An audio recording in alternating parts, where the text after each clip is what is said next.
air dengan tema penyehatan tanah dan pengelolaan sampah. Pencemaran tanah. Pencemaran tanah adalah keadaan di mana bahan kimia buatan manusia masuk dan mengubah lingkungan tanah alam.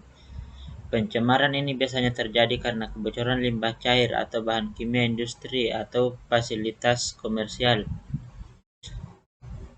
Penggunaan pestisida. Masuknya air permukaan tanah tercemar ke dalam lapisan subpermukaan tanah. Kecelakaan kendaraan pengangkut minyak, zat kimia, atau limbah air yang berasal dari tempat penimbunan sampah, serta limbah industri yang langsung dibuang ke tanah. Zat-zat berbahaya atau beracun tersebut mengenai permukaan tanah, maka ia dapat menguapkan tersapu air hujan atau masuk dalam tanah.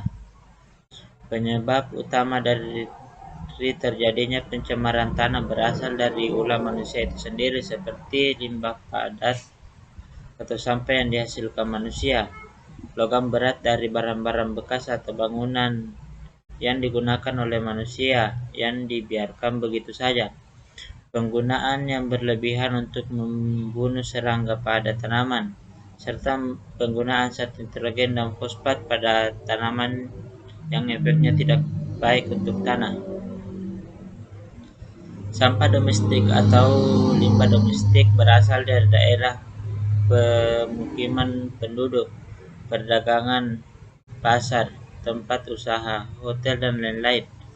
Kelembagaan misalnya kantor-kantor pemerintah dan swasta, dan wisata, tempat berupa limbah padat dan cair.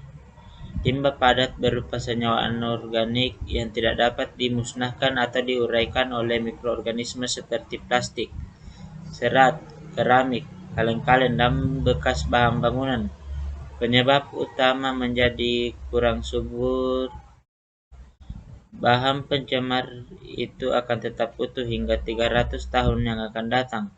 Bungkus plastik yang kita buang ke lingkungan akan tetap ada dan mungkin akan ditemukan oleh anak cucu kita setelah ratusan tahun kemudian.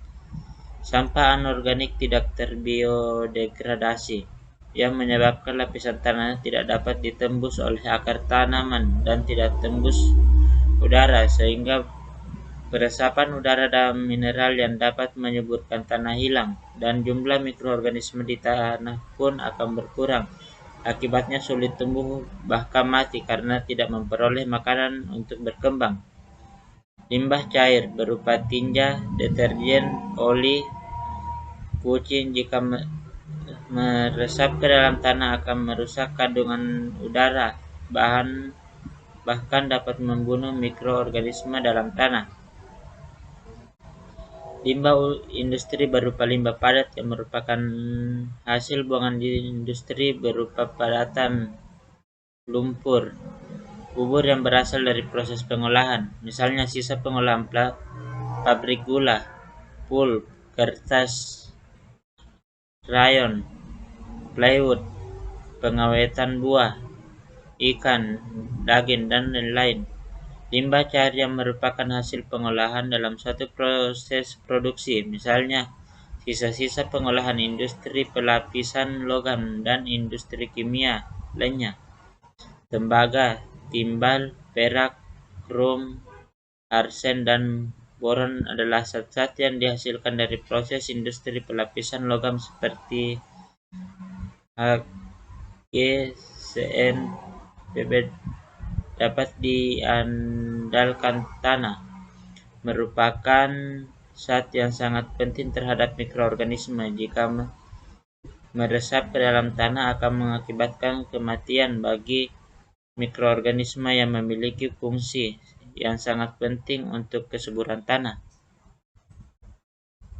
Fungsi tanah terhadap bahan pencemar.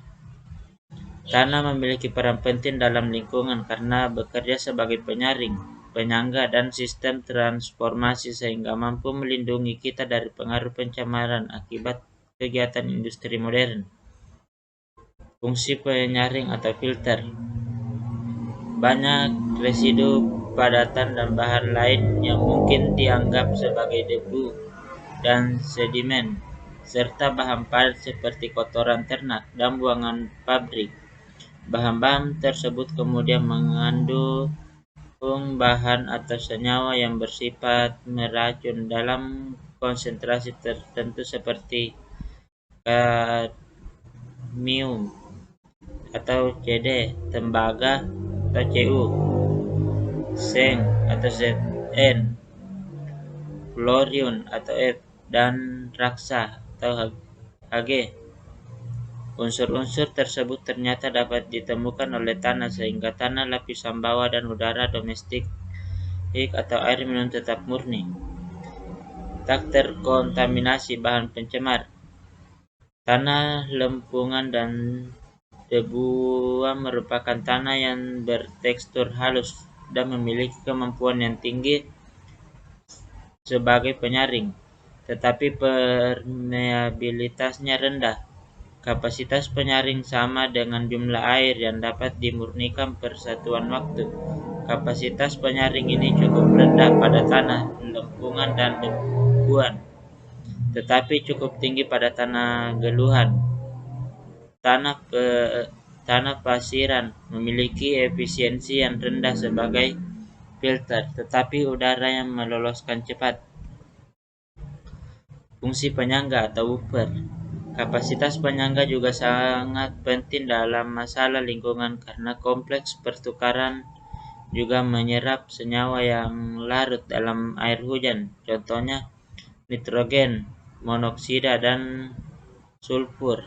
Senyawa beracun, insektisida terlarut, dan bahan pencemar industri atau kemungkinan secara kimia dapat terendapkan karena sangat berpengaruh terhadap pH dan potensi redoks. Baru dibuang ke tempat yang jauh dari pemukiman, misalnya karang yang tidak berpenghuni atau ke dasar lautan yang sangat dalam.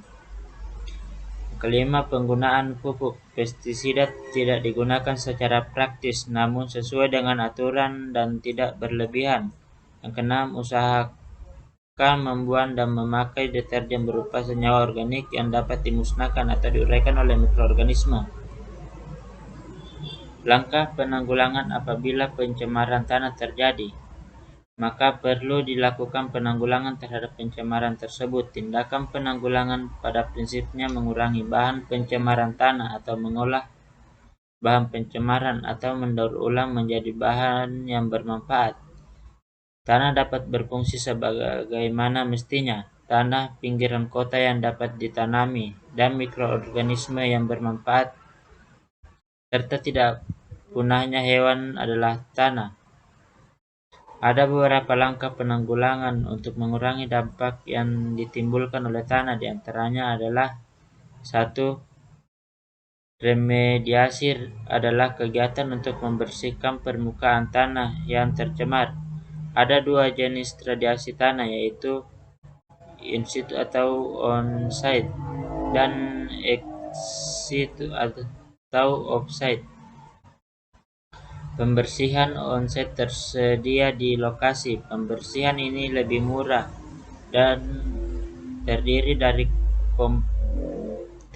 kompromi, venting atau injeksi, dan bioremediasi. Pembersihan di luar situs mencakup pencemaran yang tercemar dan kemudian dibawa ke daerah yang aman. Setelah itu di daerah aman tanah tersebut dibersihkan dari zat pencemar. Caranya yaitu tanah tersebut disimpan di bak tangki yang kedap. Kemudian saat pembersihan dipompakan ke bak atau tangki tersebut. Selanjutnya saat pencemaran dipompa keluar dari bak yang kemudian diolah dengan instalasi pengolah air limbah. Pembersihan offsite ini jauh lebih mahal dan rumit. Yang kedua, bioremediasi adalah proses pencemaran tanah dengan menggunakan mikroorganisme atau jamur dan bakteri. Bioremediasi bertujuan untuk memecah atau mendegradasi saat pencemar menjadi bahan yang kurang beracun atau tidak beracun, karbon dioksida dan air. Kita juga dapat melakukan penanganan seperti sampah-sampah organik yang tidak dapat dimusnahkan, berada dalam jumlah cukup banyak dan mengganggu kesejahteraan hidup serta mencemari tanah agar diolah atau dilakukan daur ulang menjadi barang-barang lain yang bermanfaat, misalnya dijadikan mainan anak-anak, dijadikan bahan bangunan, plastik dan serat dijadikan keset, atau kertas karton didaur ulang menjadi tisu, kaca-kaca didaur ulang menjadi vas kembang, plastik didaur ulang menjadi ember, dan masih banyak lagi cara-cara pendaur ulang sampah. Bekas bahan bangunan seperti keramik, batu-batu, pasir, kerikil, batu bata, berangkal yang dapat menyebabkan tanah menjadi tidak subur atau kurang subur, dikubur dalam sumur secara berlapis-lapis yang dapat berfungsi sebagai resapan dan penyaringan air sehingga tidak menyebabkan banjir, melainkan tetap berada di tempat sekitar rumah dan tersaring. Resapan air tersebut akan bisa masuk ke dalam sumur dan dapat digunakan kembali sebagai air bersih. Hujan asam yang menyebabkan pH tanah menjadi tidak sesuai lagi untuk tanaman, maka tanah perlu ditambah dengan kapur agar pH asam berkurang. Analisis komposisi tanah. Analisis tanah atau pengujian tanah adalah aktivitas menganalisis sampel tanah yang mengetahui kondisi dan karakteristik tanah seperti nutrien, kontaminasi, komposisi, penyimpanan, dan sebagainya. Analisis tanah menentukan tingkat kecocokan tanah terhadap aktivitas dan jenis tanaman pertanian yang ditanam. Keberadaan mineral tertentu yang berlebihan dapat menyebabkan keracunan bagi tumbuhan, namun jenis tumbuhan lain mungkin dapat bertahan. Berbagai lembaga pengujian tanah dapat memiliki standar sendiri mengenai beberapa sampel yang dibutuhkan per luas area. Air yang digunakan sebagai irigasi lahan setempat dapat diuji secara terpisah karena kandungan mineral yang dikandung oleh udara tersebut mempengaruhi kondisi tanah. Kondisi nutrisi tanah dapat bervariasi seiring waktu dan kedalaman, sehingga waktu pengambilan sampel dan kedalaman sampel akan mempengaruhi hasil pengujian. Pengujian tanah dilakukan di berbagai laboratorium. Dengan jenis laboratorium dapat dimiliki fasilitas yang berbeda-beda, seperti kondisi yang diuji maupun jenis dan jumlah nutrisi yang ingin diketahui. Pengujian nutrisi tanam umumnya akan mendapatkan hasil yang diklarifikasi sebagai berikut. Nutrisi utama yaitu nitrogen, fosfor, dan kalium. Nutrisi sekunder yaitu sulfur, kalsium, dan magnesium. Nutrisi minor yaitu besi, mangan, tembaga, zen, boron, molibden, dan klor. Pemanfaatan senyawa ion kompleks seperti asam etilenadiaminatetrasetat atau EDTA dan asam dietilan Fg dari butirannya lolos akan digambarkan dalam skala hitungan biasa. Tanah tersusun dari butiran tanah atau partikel lainnya dan rongga-rongga atau pori di antara lain butiran tanah. Rongga-rongga terisi sebagian atau seluruhnya dengan udara atau zat cair lainnya. Rongga-rongga tanah yang tidak terisi oleh udara atau zat cair akan terisi oleh udara atau bentuk lain dari gas. Volume yang ditempati oleh bagian besar tanah pada umumnya termasuk bahan penyusun lainnya, yaitu bagian padat cair dan gas atau udara, yang selanjutnya dikenakan sebagai sistem 3 fase tanah. Sifat-sifat mekanis penting tanah seperti kekuatan strek dan pemanfaatan compressibility secara langsung berhubungan dengan